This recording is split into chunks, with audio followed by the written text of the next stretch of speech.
Nshuti bakunzi bacu barinda ubuzima bwawe, ikaze nyinshi nanone muri aya masaha ngo twigane ibyagirira neza umubiri wacu. Uyu munsi twabateguriye ikiganiro cyerekeranye n'umumaro w'ibishyimbo. Ibishyimbo inshuro nyinshi bikoreshwa muri aka karere kacu k'ibiyaga bigari, by'umwihariko mu Rwanda ndetse no ku isi yose, ariko si kenshi tubikoresha tuzi umumaro wabyo. Niyo mpamvu uyu munsi twabateguriye ibigendanye n'ibishyimbo. Reka duhere ku bishyimbo by'umutonore, na cyane cyane ko ibishyimbo by'umutonore ari byo byiza kurusha ibyumye, nubwo byose ari ingenzi. Ibi bishyimbo by'umutonore kandi bikundwa na benshi nk'uko tubizi, birimo intungamubiri zinyuranye, cyane cyane vitamine C, imyunyungugu umwimerere, aside nyinshi nziza zigirira neza umubiri wacu, bituma binatera imbaraga. Umutonore kandi ufite ibyitwa selerose nyinshi, bityo bikagira umumaro abarwaye impatwe, rwose bikabatera akanyamuneza, bakituma neza ku rugero rwiza. Iyo bicaniriwe neza bikaribwa, bibasha gufasha ku barwaye indwara zinyuranye, harimo iz'impyiko, abarwaye za rubagimpande, abarwaye imibyibuho y'ikirenga, ndetse n'abafite kubyimba k'umubiri aribyo bita edeme, n'ibindi n'ibindi. Ubwo rero ngayo nguko, byo ni ibishyimbo kandi birimo amazi ari ku rugero rwiza, ku buryo afasha abarwayi b'indwara zinyuranye. Imitonore kandi ni ibyo kurya byiza by'abanyadiyabete n'abarwaye rubagimpande yabaye karande, kuko bifite ama-enzyme cyangwa imisemburo mvuzo, ndetse bikagira n'amavitamine menshi. Birakungahaye rero kuri abo barwayi. Hirya yo kureba ibishyimbo by'umutonore, reka turebe n'imiteja, kuko imiteja nayo ikomoka ku bishyimbo. Hanyuma icyo turi buherutse ni ibishyimbo byumye. Imiteja ni ingenzi cyane kuko ikungahaye, by'umwihariko akaba ari imboga nziza. Imiteja ishobora no kuvura indwara zinyuranye mu gihe uyikoresheje uko Imana yayiremye, ikiri mitoto kandi ikiri myiza. Nk'urugero ku barwayi ba diyabete, irabafasha cyane igihe ufashe akayiko k'imiteja yakataguwe neza, ukayiteka mu mazi angana n'itasi, hanyuma ukanywa ayo mazi utariye. Ibyo birafasha cyane ku barwayi b'indwara zinyuranye ndetse no ku barwayi ba diyabete. Ayo mazi akaba ari unywa watetsemo iyo miteja ingana n'ikiyiko. Ariko kandi ku barwayi ba diyabete nyirizina, akaba yirwaye nyine ari umurwayi, yafata igipfunsi cy'imiteja, hanyuma akagiteka mu gikombe cy'amazi. Yamara kugiteka mu gikombe cy'amazi, ubwo ni 1/2 cya litiro, akabireka agacanira, icyo gikombe kigashyira kikaba igice cy'igikombe. Arangiza ayo mazi yasigaye akayanywa, na nimugoroba akongera agakora ibindi. Ibyo akabirya mbere cyangwa nyuma yo kurya. Ibyo bifasha umurwayi wa diyabete cyane, ndetse n'umuti mwiza ushobora kumugabanyiriza isukari no gushyira ku rugero rwiza iyo afite, nubwo yaba ari nkeya. Aho rero hari ku miteja. Bibutse ko twabanje imitonore.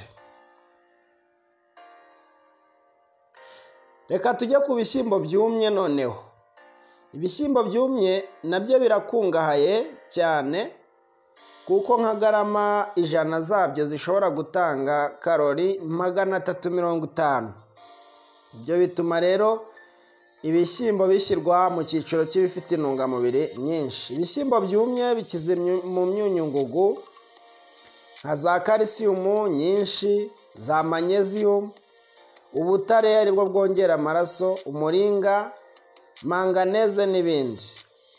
Ibishyimbo bifite amavitamine nka vitamine B ya mbere, B ya kabiri, bifite amaside meza kandi menshi nka nicotinike zifasha umubiri wacu. Iyo aside ni ingenzi cyane ku babuze amaraso kandi igatuma n'ubwonko bukora neza. Ibishyimbo bifite izindi aside zishobora kumera nk'izo mu mashaza, nk'izo mu makaroti, amashu na za shufurere na za soya, igisura n'ibinyampeke, za noix mu magi n'ibindi. Rero urumva ko ibishyimbo bikungahaye cyane, izo aside zibirimo zikaba zigirira neza umubiri wacu. Ni byiza ku bantu barwaye indwara z'imirire mibi, bakaba barwaye bafite ibimenyetso by'uko barwaye indwara z'imirire mibi, ibishyimbo birakenewe cyane. Birakenewe ku babuze amaraso no ku bafite igifu cy'imisemburo mikeya, birakenewe cyane. Ni indwara zo mu kanwa, abo bakeneye ibishyimbo cyane ku rwego runaka. Abantu bafite indwara zo mu kanwa zigaragarira mu kanwa cyangwa mu myanya ndangagitsina bakababuka, abo nabo bakeneye ibishyimbo. Indwara zifata ubuhumekero, iz'uruhu, iz'imisatsi, imisatsi yumagaye n'ibindi. Abantu bafite ivubura rikabije ry'utwenge two mu ruhu, rugatanga amavuta cyane, hakazaho uduheri dutonyoka, abo nabo bakwiye ibishyimbo.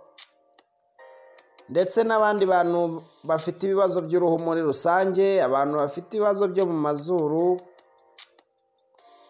abantu bafite ibibazo byo mu mugongo n'ibindi n'ibindi. Ibyo biterwa n'imyunyungugu ihagije iba mu bishyimbo. Iyo ufashe ibishyimbo hanyuma ukabitonora ugakuraho ibishishwa byabyo, ndakuvuga ku bishyimbo byumye, ibishishwa byabyo byumye ukabicanira mu mazi, ayo mazi agirira umumaro cyane abarwaye kubyimbagana kw'ibice runaka by'umubiri, aribyo bita edeme. Ibyo bishobora kuba byaturutse ku mpyiko, kubyimbagana guturutse ku mpyiko, cyangwa biturutse kuri rubagimpande ihoraho, cyangwa biturutse kuri diyabete. Rero aba bafashe ibishyimbo bakabitonora, ibya bishishwa byabyo bimwe bitabwa bigacanirwa mu mazi cyane, hanyuma ayo mazi akanywebwa n'abo barwayi bafite kubyimbagatana. Muri rusange ibishyimbo ni byiza kandi bifasha abarwayi, bigafasha abari mu mirire mibi, bikongera intungamubiri, bikongera n'igikuriro, dore ko bifite intungamubiri nyinshi ndetse n'izongera amaraso. Ariko kandi cyitonderwa, ibishyimbo bigomba kuribwa ari bikeya. Ibishyimbo ni bimwe mu biribwa bigomba kuribwa ari bikeya, dore ko iyo umaze kurya ibiyiko 5 by'ibishyimbo uba umaze kubona intungamubiri zihagije zo mu bishyimbo. Ntabwo ari byiza kurya isahani y'ibishyimbo ukayimara ukiyongeza indi cyangwa ukabihorera buri munsi, oya. Ahubwo ni byiza kubiteka, byashira mu nkono ukabisimbuza ibindi bintu, ugasimbuza amasosi y'amasoya, ugasimbuza amasosi y'ubunyobwa, ugasimbuza amashaza, ugasimbuza n'ibindi byatekwa mu cyimbo cy'ibishyimbo. Ariko ntihabeho guhorera ibishyimbo, kuko kubihorera bishobora gutera indwara zindi zijyanye na za gute, kubyimba mu ngingo, ndetse kuzasaza ufite rubagimpande nyinshi n'ibindi n'ibindi. Ni mu gihe umuntu arya ibishyimbo cyane ku rugero rwo hejuru mu gitondo, saa sita, nimugoroba, kandi akarya byinshi, uwo yazasaza na rubagimpande, yazarwara indwara za gute ndetse n'ubundi burwayi bunyuranye. Rero nubwo ibintu tuba tubyiga kugira ngo twunguke ubwenge ndetse tumenye umumaro wabyo n'icyo Imana yabigeneye ngo bidukorere, ariko tugomba kubikoresha ku rugero rwiza. Mu gace kacu ka kabiri turababwira kuri wubahe so na nyoko kugira ngo uramire mu gihugu Uwiteka Imana yawe iguha. Iri tegeko ni itegeko rizwi na benshi ariko ridasobanutse kuri benshi. Inshuro nyinshi abantu turabwirwa ngo wubahe so na nyoko kugira ngo uramire mu gihugu Uwiteka Imana yawe iguha. Ibyo byanditswe mu gitabo cyo Kuva muri Bibiliya igice cya 20 umurongo wa 12. Ariko iyo bivuzwe gutyo bikarangira bishobora kugira agaciro gakeya. Ababyeyi bakwiye guhabwa ku rugero runaka urukundo n'icyubahiro bitagenewe undi wese. Uwanga ubutegetsi bw'ababyeyi kandi babufitiye uburenganzira aba yanga ubutegetsi bw'Imana. Nibyo, ababyeyi rwose nimubahwe, bakwiye kubahwa ku rugero rwose. Itegeko rya 5 ntiritegeka abana kubaha ababyeyi gusa. Oya, ntabwo ari aho rigarukira, ahubwo ribategeka kubakunda, kubagirira impuhwe, kuborohereza imiruho, kurinda icyubahiro cyabo, kubafasha ndetse no kubahumuriza igihe bageze mu zabukuru. Hariho iri tegeko rero riba rijyanye no kubaha abagabura, abigisha ijambo ry'Imana ndetse n'abategetsi muri rusange. Ngayo nguko rero, mbese bana, ntawe utari umwana rero, buriya n'umuntu mukuru ufite imyaka 50 ariko igihe agifite ababyeyi aba ari umwana imbere y'ababyeyi be. Rero twese turategetswe ngo twubahe ababyeyi bacu,